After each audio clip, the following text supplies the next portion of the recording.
سورہ انعام کی آیت نمبر 68 ہے۔ اعوذ باللہ من الشیطان الرجیم، بسم اللہ الرحمن الرحیم۔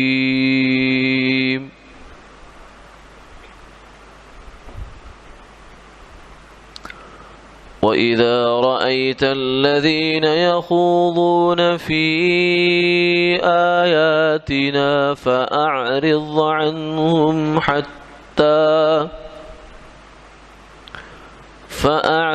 عَنْهُمْ حَتَّى يَخُوضُوا فِي حَدِيثٍ غَيْرِهِ وَإِمَّا يُنْسِيَنَّكَ الشَّيْطَانُ فَلَا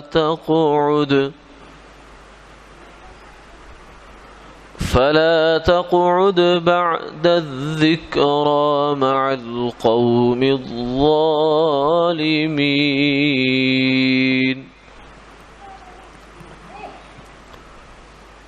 وَمَا عَلَى الَّذِينَ يتقون من حسابهم من شيء ولكن ذكرى لعلهم يتقون۔ صدق اللہ العظیم۔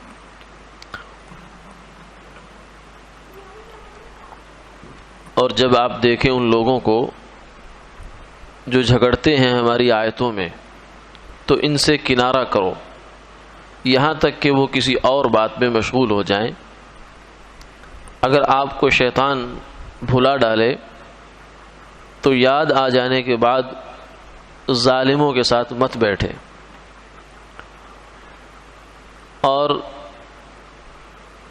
پرہیزگاروں پر جھگڑا کرنے والوں کے حساب میں سے کوئی چیز نہیں ہے، لیکن ان کے ذمے نصیحت کرنا ہے تاکہ وہ باز آ جائیں۔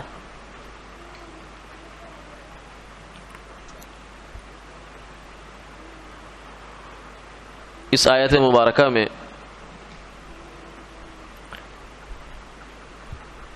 اگرچہ خطاب سرکار دو عالم صلی اللہ علیہ وسلم کو ہے، لیکن اصل میں مخاطب ہر مسلمان ہے کہ انہیں یہ چیز سمجھائی گئی ہے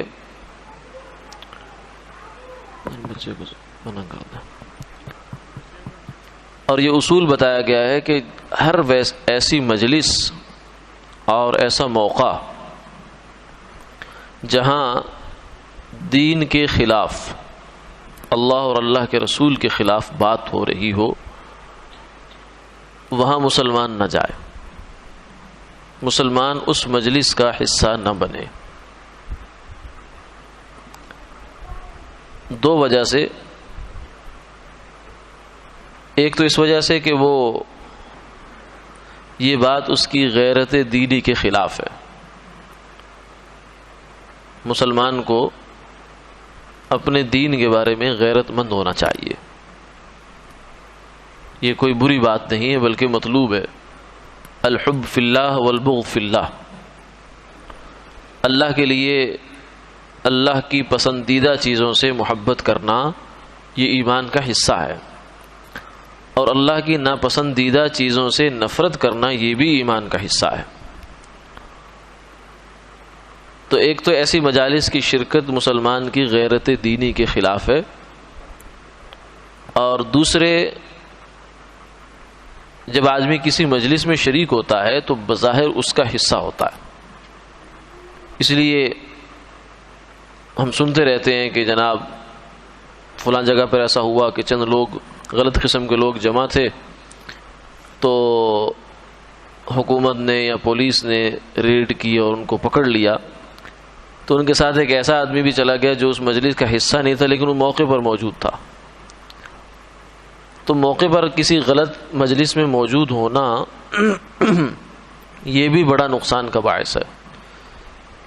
کیونکہ دنیا کے معاملات میں اگر اس مجلس پر، اس جگہ پر خدا نخواستہ اللہ کا عذاب آتا ہے تو جو مسلمان وہاں ہیں وہ بھی اس پکڑ میں آ سکتا ہے. کیونکہ سیدہ عائشہ رضی اللہ تعالیٰ نے پوچھا یا رسول اللہ کہ اگر دنیا میں کسی قوم پر اللہ کا عذاب آئے نافرمانی کی وجہ سے اور اس میں نیک لوگ بھی موجود ہوں تو کیا وہ عذاب ان پر نہیں آئے گا؟ فرمایا نہیں آئے گا، دنیا میں استثناء نہیں ہوگا.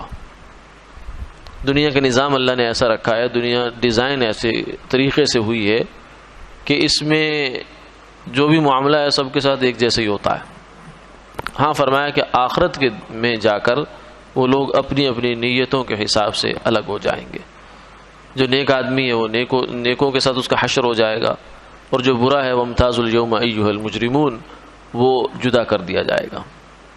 تو اس وجہ سے مسلمان آدمی کو کسی ایسی مجلس کا حصہ نہیں بننا چاہیے کہ جہاں اللہ کی نافرمانی ہو رہی ہو، چاہے وہ گانے باجے کی صورت میں ہو یا اور کسی نافرمانی کی صورت میں ہو، یا وہاں دین کے خلاف کوئی بات ہو رہی ہو. یخوضون فی آیاتنا، جو لوگ ہماری آیات یعنی اللہ اور اللہ کے رسول کی باتوں کا مذاق اڑاتے ہیں یا ان پر تنقید کر رہے ہوتے ہیں، اس مجلس میں مسلمان کا شریک ہونا یہ اس کے لیے اس کی غیرت دینی کے خلاف بات ہے. اس لیے فرمایا فأعرض عنہم، اگر کسی ایسی مجلس میں انسان کو شریک ہونا پڑے جہاں ایسا کام ہو رہا ہے تو فوراً وہاں سے اعراض کرے، اس سے لا تعلق ہو جائے، اور جب تک وہ لوگ اس مجلس میں اپنا موضوع نہیں بدل دیتے اس وقت تک یہ آدمی ان کا حصے دار نہ بنے. لیکن اگر غلطی سے کبھی ایسا ہو گیا، ینسینک الشیطان، شیطان نے بھلا ڈالا، یا تو یہ بھول گیا کہ یہ لوگ غلط باتیں کیا کرتے ہیں، یہ یاد نہیں رہا، یا یہ یاد نہیں رہا کہ اللہ کا حکم ہے کہ ایسی جگہوں پر نہیں جانا چاہیے. دونوں میں سے کوئی بھی مراد ہو سکتا ہے. بہرحال بھول کی وجہ سے اگر ایسی مجلس میں شرکت ہو گئی فلا تقعد بعد الذکر مع القوم الظالمین، تو ان ظالم لوگوں کے ساتھ یاد آنے کے بعد اب بیٹھے رہنے کا کوئی مطلب نہیں بنتا. آدمی کہ اچھا یار تھوڑی دیر چلو ہمارے گاؤں دیہاتوں میں چوپالوں میں آدمی کہ چلو حقے کے 2 کش لگا لوں، چلو باتیں جو بھی ہو رہی ہیں میں تھوڑا سا اپنا مطلب پورا کر لوں، نہیں. یا کوئی مزیدار کہانی سٹوری ہے میں وہ سن لوں. جب وہ بات اللہ کی نافرمانی کی ہے اور اللہ کو ناراض کرنے والی بات ہے تو پھر وہاں مسلمان کے بیٹھنے کا کوئی مطلب نہیں ہے. فلا تقعد بعد الذکر، یعنی وہاں پھر صرف آدمی یہ کہے کہ نہیں میں دل سے برا سمجھتا ہوں، میں تو اندر سے ان لوگوں کا حامی نہیں ہوں. بھائی جب اندر سے نہیں ہے تو پھر ظاہر سے بھی نہیں ہونا چاہیے. اس لیے 2 باتیں الگ الگ فرمائی. فأعرض عنہم، پہلے فرمایا کہ اعراض کرو. اعراض دونوں طرح سے ہو سکتا ہے، آدمی اٹھ کر چلا جائے یہ بھی اعراض ہے، اور دل سے برا سمجھے یہ بھی اعراض ہے. لیکن آگے پھر جو ہے اس کو اور کھول دیا کہ کوئی اس غلط فہمی میں نہ رہے کہ نہیں میں وہاں موجود تو ہوں لیکن میں دل سے ان کے ساتھ شریک نہیں ہوں. لا تقعد فرمایا کہ نہیں بیٹھنا نہیں ہے وہاں، اٹھنا ہے وہاں سے. یعنی فزیکلی بھی آپ نے وہاں سے ان کے ساتھ ریلیشن نہیں رکھنا، اٹھ جاؤ یہاں سے. چاہے وہ رشتہ دار ہو، چاہے وہ عزیز ہو، چاہے دوست ہو، چاہے قریبی ہو، چاہے کچھ بھی ہو، تمہارا اس کے ساتھ اٹھک بیٹھک یہ اللہ کے حکم کے تابع ہونی چاہیے. آگے فرمایا کہ جب یہ آیت نازل ہوئی تو چونکہ یہ مکہ مکرمہ کی آیت ہے تو صحابہ نے عرض کی یا رسول اللہ کہ ہم تو بیت اللہ میں جاتے ہیں، طواف کرتے ہیں، وہاں نفل پڑھتے ہیں، تو یہ کافر لوگ جو ہر دم وہیں پہ بیٹھ کے ساری الٹی سیدھی باتیں کر رہے ہوتے ہیں آپ کے خلاف، دین کے خلاف، مسلمانوں کے خلاف، تو پھر تو ہم بیت اللہ میں بھی نہیں جا سکتے. تو اس موقع پر یہ فرمایا کہ وہ جگہ جہاں مسلمان کا جانا ضروری ہے اور وہاں خدا نخواستہ کافروں کے قبضے میں ہے، تسلط میں ہے، تو اب یہ تو نہیں ہو سکتا کہ وہ آدمی وہاں جانا چھوڑ دے.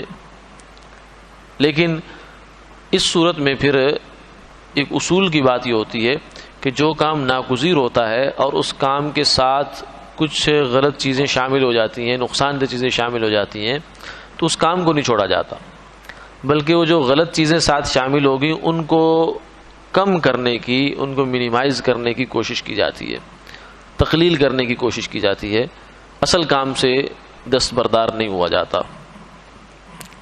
جیسے آج کل کی ماحول میں ایک مثال بہت سمجھ میں آنے والی ہے کہ کہنے والے لوگ کہہ رہے ہیں کہ جناب ہر چیز سے جراثیم پھیل رہے ہیں۔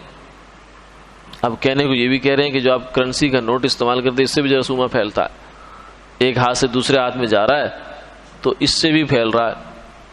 اور یہ بھی کہا جا رہا ہے کہ ہوا کے اندر بھی یہ رہتا ہے، کافی دیر تک رہتا ہے، چیزوں کے ساتھ بھی رہتا ہے۔ تو اب اس کا نتیجہ تو یہ ہے کہ جراثیم سے بچنے کے لیے آدمی بینک بھی بند کر دے، ساری جو کریانے کی دکانیں کھلی وہ بھی بند کر دی جائیں، اور بالکل آدمی سانس بھی بہت ہی احتیاط سے لے، گھر بھی ایسا بنائے کہ جس کے اندر باہر کی کوئی جراثیم ہوا کے ساتھ اڑ کر بھی نہ آئے۔ ظاہر ہے کہ یہ ناممکن ہے۔ تو ایسے موقع پر آدمی کہتا ہے بھائی یہ تو نہیں ہو سکتا، یہ ناگزیر ہے، یہ چھوڑا نہیں جا سکتا، اس کے بغیر تو گاڑی نہیں چلتی، پہیہ نہیں چلتا، معاشرہ نہیں چل سکتا، لہذا یہ کام کرو مگر احتیاط کے ساتھ، اپنی احتیاطیں ملوز رکھ لو اور باقی یہ کام کرنا پڑے گا۔ جیسے ڈاکٹر حضرات ہیں ان کو بھی تو خطرہ ہو سکتا ہے، لیکن وہ ظاہر ہے کہ ساری رسک لے لیں گے، احتیاطیں ممکنہ کریں گے اور پھر بھی کام کریں گے، کیونکہ اگر وہ نہیں کریں گے تو مریض کو کون دیکھے گا۔ اسی طریقے سے گھر میں اگر کسی کو کوئی ایسا مسئلہ ہے تو اس کے جو اوپر کے لوگ ہیں اگر وہی اس کی خدمت چھوڑ دیں گے اس خیال سے، اس ڈر سے کہ ہم بھی کہیں اس کا شکار نہ ہو جائیں، تو کون کرے گا؟ تو لہذا یہ کام تو ناگزیر ہیں، لازمی یہ کرنے ہوتے ہیں۔ پھر کوشش یہ ہوتی ہے، حکمت عملی یہ ہوتی ہے کہ اس کے ساتھ رہتے ہوئے کچھ احتیاط کر لو، بس جتنی ہو سکتی ہے، کام تو کرنا ہے۔ اور یہی بات جو ہے وہ مسلمان کو اس میں سمجھنی چاہیے کہ نماز، مسجد کا آنا، جماعت کے ساتھ نماز پڑھنا، اللہ کے گھر کو آباد کرنا، آباد رکھنا، یہ ناگزیر ہے۔ ایک ایمان والے کے لیے، مسلمان کے لیے یہ ناگزیر ہے کہ اللہ کے گھر آباد رہیں۔ بس اس کو بند کرنے کے بجائے کوشش یہ ہونی چاہیے کہ جتنی حد تک احتیاط ہو سکتی وہ کر لی جائے۔ بس جیسے احتیاطیں ہم وہاں کر رہے ہیں باقی جگہوں پر، یہاں بھی کر لی جائیں۔ جیسے وہاں ہم کہتے ہیں کہ نہیں معاشرہ نہیں چل سکتا، تو ایسے ہی ہمارے یہاں جو روحانی تربیت ہے، روحانی تربیت کا نظام ہے، وہ مسجد کے ساتھ جڑا ہوا ہے۔ یعنی یہی تو موقع ہے کہ جب مصیبت ہوتی ہے تو انسان اللہ کے آگے جھکتا ہے، گڑ گڑاتا ہے، تضرع کرتا ہے، آہوزاری کرتا ہے تاکہ اللہ اس مصیبت کو ہٹائے۔ جب آپ نے گویا کہ یہ تو ایسے ہی ہو گیا جیسے جسمانی اعتبار سے اسپتال بند کر دی جائے، یعنی اس اندیشے سے کہ بیماری پھیلتی ہے لہذا اسپتال سارے بند کر دو، تو کوئی بھی آدمی اس کو سمجھداری نہیں کہے گا، کہے گا بھائی وہاں تو بیماری کے کم ہونے کا جو ہے وہ انتظام ہوتا ہے جسمانی اعتبار سے۔ تو اسی طریقے سے مسلمان آدمی کو روحانی اعتبار سے، ایمانی اعتبار سے جو غذا ملتی ہے، جو اس کو علاج ملتا ہے، جو اس کی فائدے کی چیز ملتی ہے، وہ مسجد سے ملتی ہے، اللہ کے نام سے ملتی ہے، اللہ کے گھر سے ملتی ہے۔ اس کو سکون ملتا ہے، خوف ختم ہوتا ہے، مایوسی ختم ہوتی ہے، اللہ کا سے ملاقات کا شوق پیدا ہوتا ہے۔ تو یہ تو کھلے رہنے چاہیے یہ چیزیں۔ ہاں احتیاطیں آپ اپنی بڑھائیں، جیسے اسپتالوں میں، مارکیٹوں میں، بینکوں میں، سبزی منڈیوں میں، فروٹ منڈیوں میں، ہر جگہ کریانے کی دکانوں پر باوجود ہے کہ لوگوں کا آر جار ہے، جراثیم بھی ہوں گے، لیکن ہم کہتے ہیں نہیں یہ تو چلے گا، اس کے ساتھ ساتھ احتیاط کرو۔ ایسے یہاں بھی ہونی چاہیے۔ تو جہاں کوئی ناگزیر کام ہو، اصول یہ سمجھ میں آتا ہے، جہاں کوئی ضروری کام ہوتا ہے تو وہاں پھر اس کام کو نہیں چھوڑا جاتا بلکہ اس کے ساتھ احتیاطوں کو بڑھا دیا جاتا ہے۔ تو اس لیے یہاں فرما دیا، صحابہ نے عرض کیا یا رسول اللہ کہ وہ لوگ تو وہاں بیٹھے ہوتے ہیں، اول فول کر رہے ہوتے ہیں، تو ہم کیا کریں؟ پھر بیت اللہ کا طواف بھی چھوڑ دیں، بیت اللہ میں جانا چھوڑ دیں اس وجہ سے کہ وہاں مشرکین مکہ یہ کام کر رہے ہوتے ہیں۔ تو اس پر یہ آیت نازل ہوئی، وما علی الذین یتقون من حسابہم من شیء، کہ نہیں، بلکہ جب تم لوگ اس سے بچ رہے ہو اور تم دل سے جو ہے اللہ تعالیٰ کے حکم کی عظمت سامنے رکھتے ہو اور یہ لوگ ایسا الٹا کام کر رہے ہیں، تو پھر تمہارے ذمے نہیں ہے۔ ہاں اتنی ذمہ داری ہے، ولیکن ذکریٰ لعلہم یتقون، کہ تم ان کو نصیحت کرو، فہمائش کرو، بات طریقے سے سمجھا دو ان کو، بھائی یہ بری بات ہے کسی کے اللہ تعالیٰ کے احکامات کے اندر ایسے الٹی سیدھے کام کرنا، حرکتیں کرنا، باتیں کرنا، یہ اچھی بات نہیں ہے. یہ بات ان کو سمجھا دو. تمہارے ذمہ صرف اتنا ہے، ہو سکتا ہے یہ بات کسی کے سمجھ میں آ جائے اور وہ اپنی عاقبت خراب کرنے سے بچ جائے. تو یہ تو ان آیات کا جو مفہوم ہو گیا. اب ہمارے معاشرے کے لحاظ سے جو اس کی عملی صورت حال ہے وہ یہ ہے کہ ہمارے یہاں بعض دفعہ تقریبات ایسی ہوتی ہیں جہاں اللہ کی نافرمانی ہوتی ہے.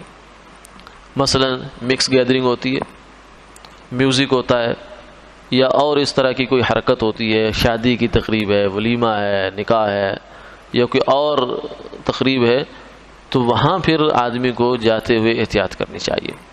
اگر پہلے سے اس کے علم میں نہیں ہے اور ایسا کچھ ہو گیا ہے تو پھر وہاں سے اٹھ کر واپس آ جائے.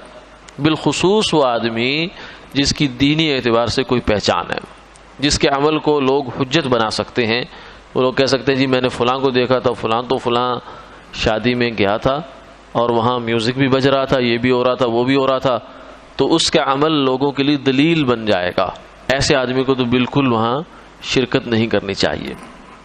اسی طریقے سے ایک اور اس کا مصداق یہ ہے کہ ہمارے ہاں اللہ حفاظت فرمائے ہمارے ایمانوں کی، دینوں کی، یہ جو ہمارے ہاں میڈیا ہے، ٹی وی چینلز ہیں مختلف قسم کے، اس پر لوگ آ کر بھانت بھانت کی بولیاں بول رہے ہوتے ہیں. بالخصوص دین کے حوالے سے، دینداروں کے حوالے سے، دینی رویوں کے حوالے سے جو ہے وہ کھلی تنقید ہے، اور اس کو بڑا ہارٹ ایشو سمجھا جاتا ہے. بڑا چلنے والا ٹاپک ہے یہ کہ دین پر ہر بندہ رائے زنی کر رہا ہے. یہ ہونا چاہیے جی، یوں نہیں ہونا چاہیے. علماء کو مشورے دیے جا رہے ہوتے ہیں، علماء کو ایسے نہیں کرنا چاہیے، ویسے کرنا چاہیے، فلاں کرنا چاہیے، فلاں کرنا چاہیے. حالانکہ معاشرے کا ایک طبقہ ہے علماء، جیسے انجینئر ایک طبقہ ہے، ڈاکٹر ایک طبقہ ہے، وکیل ایک طبقہ ہے، پولیس مین ایک طبقہ ہے، فوجی ایک طبقہ ہے. یہ سب خدمت کے شعبے ہیں. وہ دنیاوی جسمانی خدمات ہیں، اور یہ دینی اور روحانی خدمت ہے جو علماء کے ذمے ہے، دینداروں کے ذمے ہے.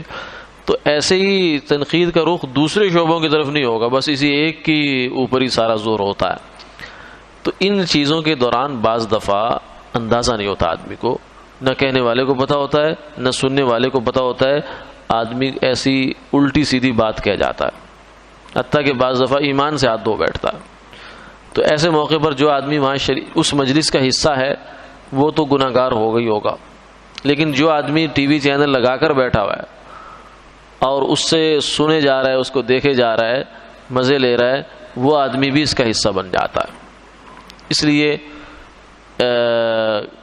بعض حضرات تو یہ بھی فرماتے ہیں کہ یہ جو ذریعے ہیں نا، سکرین ہے، ٹی وی ہے، یہ دین حاصل کرنے کے ذریعے نہیں ہے. یہ لہو و لعب کی چیزیں ہیں، یہ انٹرٹینمنٹ ہے. یہ کوئی دین کے حاصل کرنے کا ریلائبل سورس نہیں ہے، باعتماد ذریعہ نہیں ہے. بس ان سے کوئی خبر کسی نے دیکھنی ہوئی تو دیکھ لے، وہ بھی گناہ سے بچتے ہوئے، میوزک سے بچتے ہوئے، عورت کی تصویر کو دیکھنے سے بچتے ہوئے. چلو کسی نے کوئی خبر دیکھی تو دیکھی، لیکن دین حاصل کرنے کے لیے اس کو اختیار نہ کیا جائے. دین حاصل کرنے کا سورس نہیں چاہے جائے کہ اس کی وجہ سے نمازیں پڑھنی شروع کر دے. آن لائن نماز جو ہے وہ ٹی وی کو سامنے رکھے، اسی کے اندر سارا گند بلا جو آتا ہے، اب وہ آپ کا امام ہو گیا. تھوڑی دیر پہلے جو ہے اسی میں جو ہے وہ کنجر ناچ رہے تھے، اب اس کو آپ نے سامنے رکھا، مصلی بچھا لیا، اللہ اکبر. کچھ ایسے بھی جو ہے وہ لا یعنی قسم کے لوگ ہیں جو فتوے دے رہے ہیں، مشورے دے رہے ہیں آج کل کہ پوری قوم کو آن لائن نماز پڑھنی چاہیے. اللہ تعالیٰ حفاظت فرمائے، اور ایسے لوگوں سے اللہ تعالیٰ ہمارے ایمان کو، ہمارے دین کو، ہمارے اذہان کو، ہمارے قلوب کو محفوظ فرمائے. تو یہ سب چیزیں لا یعنی ہیں، لہو و لعب ہیں. چلو کھلنڈروں کا کام ہے، اس کی حد تک چلو جیسے رہیں، لیکن اس کو دین کا ذریعہ نہیں بنانا چاہیے. اور اس راستے سے جو دین آئے گا وہ بس لہو و لعب والا ہی ہوگا، وہ پائیدار نہیں ہوتا. اصل انسان ہے، تصویر اصل نہیں ہے. تصویر تو صورت ہوتی ہے، اصل حقیقت ہوتی ہے.